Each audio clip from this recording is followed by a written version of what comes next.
అంతర్జాతీయ మహిళా దినోత్సవ శుభాకాంక్షలు. అలాగే మన విశాఖ సైన్స్ అకాడమీ తరఫున కూడా అందరికీ మహిళా దినోత్సవ శుభాకాంక్షలు.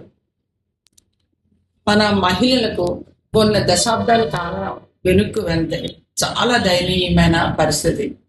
కానీ ఇప్పుడున్న కాలంలోని మహిళలకి సంపూర్ణమైన స్వేచ్ఛ ఉంది. ఏంటంటే మనం ఎక్కడికైనా ఉద్యోగానికి వెళ్ళాలన్నా, లేదు మనం ఏదైనా మాట్లాడగల శక్తి కానీ ఏదైనా సరే మనకి పరిపూర్ణమైన స్వాతంత్ర్యాన్ని ఇచ్చారు. అయితే ఏంటంటే ఈ స్వాతంత్ర్యాన్ని ఎప్పుడూ కూడా మనం దుర్వినియోగపరచుకోవద్దు.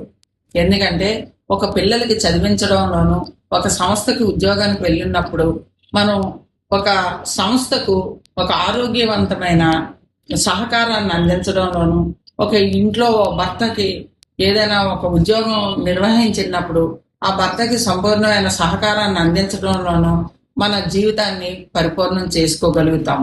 ఈ స్త్రీ స్వేచ్ఛను మనం దుర్వినియోగపరచుకోకుండా మనం మంచి స్వేచ్ఛతోని ఆరోగ్యకరమైన లైఫ్ని మనం జీవించాలని, నేను ఈ పరిపూర్ణమైన ఈ స్త్రీ స్వాతంత్రాన్ని మనం సంపూర్ణంగా వినియోగించుకోవాలని నేను కోరుకుంటున్నాను.